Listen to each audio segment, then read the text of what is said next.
I'm Chris Hunt. I'm the founder of Lo-Fi Games and the inventor of Kenshi. I'm Nat. I'm lead writer and managing director at Lo-Fi Games.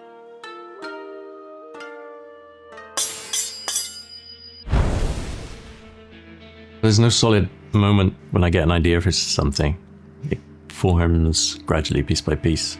So I don't have any education in game development or anything. That didn't even exist back then. So my qualification is just a lifetime of playing video games. So every time I play a game, they do this wrong, they do this right, they do this wrong. And I think I could make a game that does this right and this right. And then these little pieces, piece by piece, every game I play gradually builds up and accumulates and makes a whole new game. It solidifies its idea. So it's gradual evolution of games. So I always wanted to make a game since I was a kid, but I had no idea how, because in those days you didn't have pre-made engines and tutorials and YouTube videos. So I learned how to program, because you just get a programming book for that, then you can program. And I got to the end of the book and I was like, wait a minute, how do I make graphics or sound? When do we get to that bit? I just know how to program abstract nothing. And so it took years and years till I managed to find the resources online to learn and get a starting point. So I had two false starts. I found an engine called 3D Game Studio and started making a prototype with that. Originally I had guns instead of swords at that point. Gave up for a little while. Another false start with another engine. Then finally went to Ogre and made the proper start. Also lost 2 years to repetitive strain injury, where I couldn't touch a computer till I could figure out how to fix that. Because no one tells you how to fix that. At least not in those days. But again, learned it from a book, fixed it. Finally got back into making a game and then started it for real this time. And then at least 6 years, maybe a bit more, of working alone. And I started needing more and more help. But I needed someone I could trust to manage the bank accounts, pay people and stuff like that. So logically, my own sister is someone I can trust with my bank details. Plus, I thought she was probably the most capable person I could think of for writing, management, that kind of stuff. I've been working at the company for about 10 or 12 years or so, since Kenshi 1 was very first released on Steam Greenlight. That was when I joined. But obviously it was a lot different when I started. It was just the four of us and I was coming on as Chris's assistant. So completely different. And then it just kept evolving from there. And then I started working on the writing. I just had to study other games and work out how to apply things in Kenshi. Because like you said, it's not like you're just writing. You're trying to figure out how to write it within the Forgotten Construction set and the tools you've got. Yeah. It's just very challenging. And now we're 30 people and running a company. So it's I had zero experience to help me.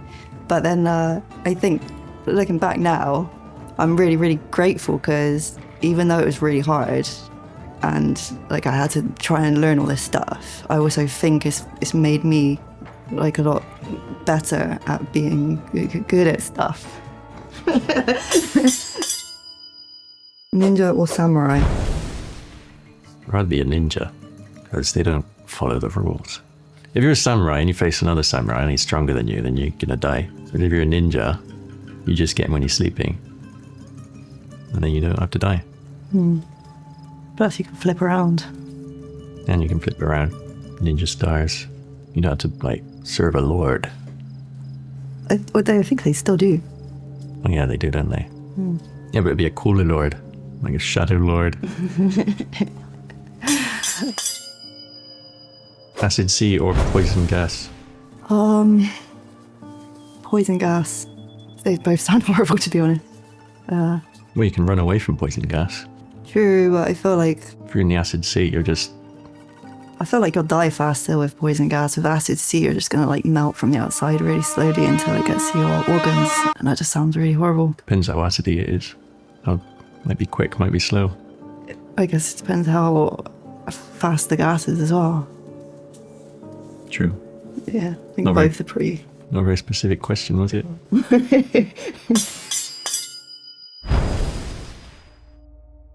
So Kenshi is kind of about a philosophical idealism that you can overcome anything if you keep working hard and improving. and training. And that's how I would love the world to be in the perfect world. So I kind of made that world.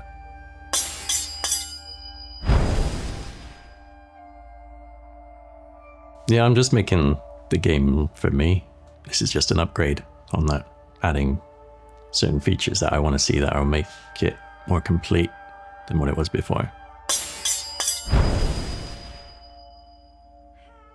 So Kenshi 2 is mechanically a similar game. It's set 1,000 years before Kenshi 1. The map in Kenshi 2 is about 50% bigger than Kenshi 1. So it's going to be actually the same location, but very different. You're going to see what it was like 1,000 years ago with different civilizations, different factions. And you're going to get a sort of preview of the old empire and how things were.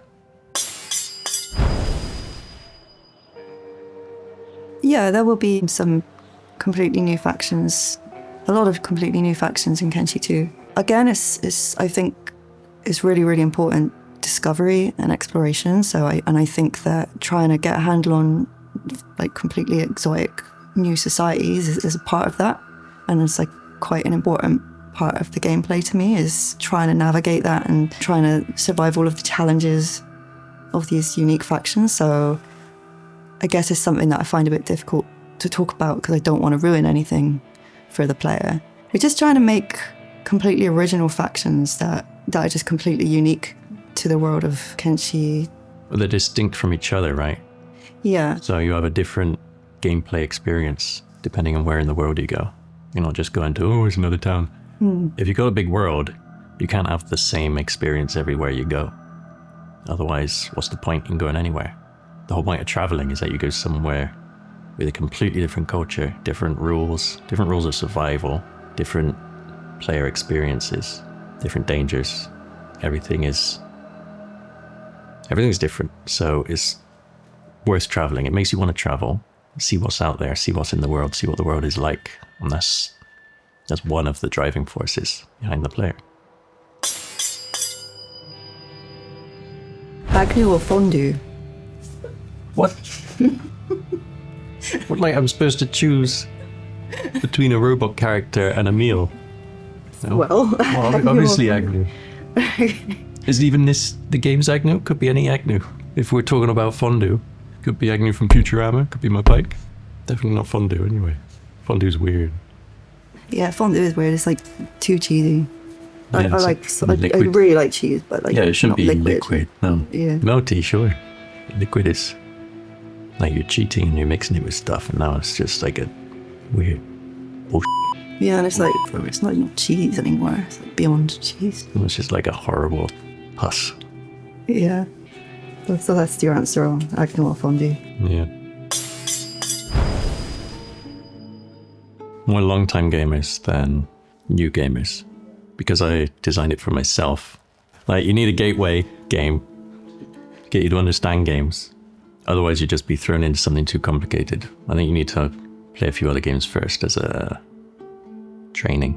I think there's a certain kind of person that has like a kind of humor, like a sense of humor at being punished.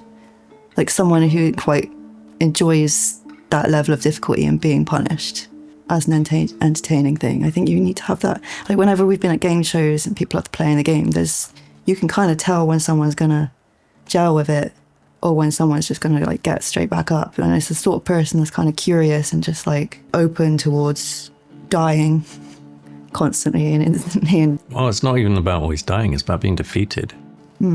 Like a lot of them get up and leave, but the character's still there lying on the floor unconscious. He gets back up later and he's just standing there unattended, and then some other player comes along and carries on playing. The game isn't about, it's not like Dark Souls where you die, you start again. You die, you start again. The idea is that you keep going, because that's what stories are about, right? That's the whole basis of writing a story. You don't write a story where a character gets up in the morning, has a goal, then everything goes really well, and by the end, no, it never happens, right? Character gets up, starts something, has a goal, starts it, and you as the viewer watching this story, movie, whatever, you're like, what's going to go wrong? Definitely something's going to go wrong, otherwise it won't be a story. something goes wrong. It's the basis of storytelling, which applies equally to game design, except the player is the main character in the story. So a writer's job is to torment their protagonist. That's what a lot of writers will tell you. And so I just adapted that.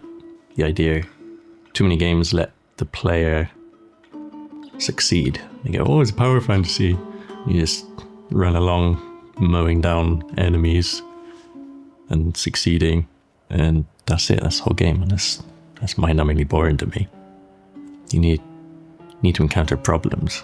You need problems thrown at you from left field, and you're like, whoa, whole new level of problems. That's what a good story has, right? Any of those TV shows you've been binging because you're addicted is because wild shit keeps happening to you, to the character, I mean.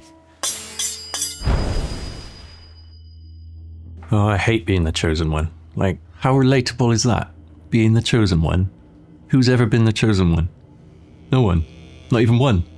So, like, stories are supposed to be relatable, right? They can be, like, power fantasies and stuff, but I don't know, being the chosen one is just stupid. I don't want to be a king or a noble or a superhero. I want to see a story about a regular person who struggles. So, I mean, struggle is the basis of a good story. If you get too powerful and have it too good, then the struggles either become difficult to invent or unrelatable struggles. How do I save my kingdom from this dragon? It's not very relatable either. So I think stories get way better when you're just someone struggling for food or money or avoiding getting stabbed. It's simple, but I feel it a lot more. And I think the stories are better for that.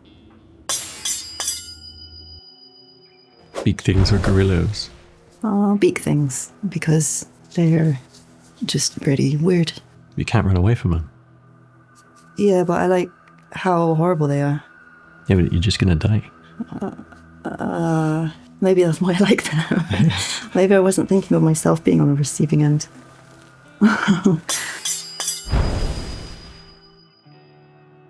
Yes, because that's what I designed it for.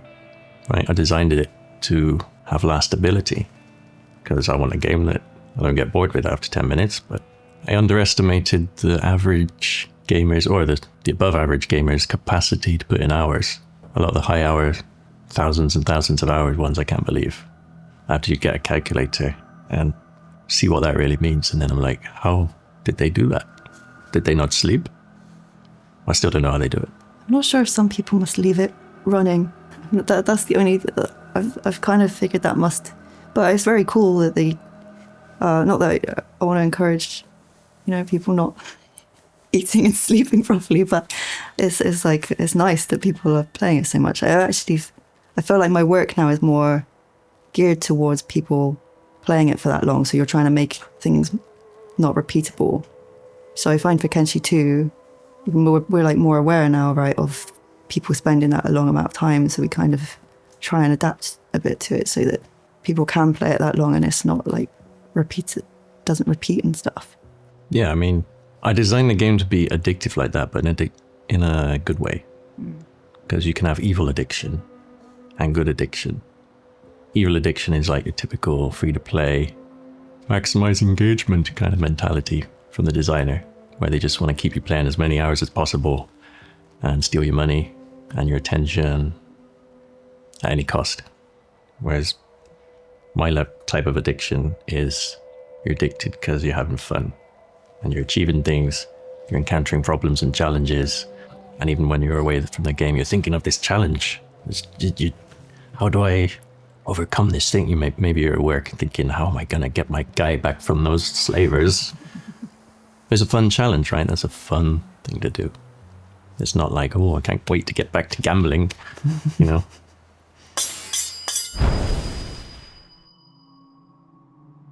I don't like to show a lot of the work in progress at this stage. When you're a small indie, it's a lot easier to show everything you're doing, especially when you're working alone. So once a game goes into the public eye, you get pressure, you get certain obligations, and you can get potential problems. So by keeping things quiet for as long as possible, we just make things easier for us. Makes development smoother. We can change things. We can make mistakes, go back on things. Things aren't always made in the order that looks best for marketing. Like, a lot of the game is blockouts right now, just untextured basic models, because that allows us flexibility of changing things and adjusting things. But it doesn't look very good in a screenshot. People might judge that based on what it looks like now rather than what it's planned to be. There's like so many reasons why as well, aren't there? There's as far as marketing plans go, it kind of weakens our announcement when we do release if we've kind of ruined things and said too much. It weakens our impact, and at the end of the day, we want to be able to make more games. We want to be able to keep going, and we want like some kind of return to keep us self-funded. So we kind of need like a solid plan, and we need to do things properly and be patient so that we succeed, like as a company. So there's that side of it, and then, in my opinion as well, I think that Kenshi is a game about exploration and discovery. So at least I know with my work, I don't want to say anything about it because it ruins the whole game player's experience of discovering that stuff for themselves. Like, I don't want to ruin that. I want them to have like the best experience they can possibly get, and that means like it doesn't leave us with a lot to be able to show when you take all of that stuff. Yeah, that's another problem we have, is that I don't like spoilers. So some of our best stuff, even once we're fully showing the game, a lot of our best stuff, I'll be holding it back because I don't want to spoil the experience of discovering it. There's a lot of things I consider spoilers that maybe a normal company wouldn't. And they'd like to show everything, show their best stuff for marketing, but I'd rather leave that into the player experience.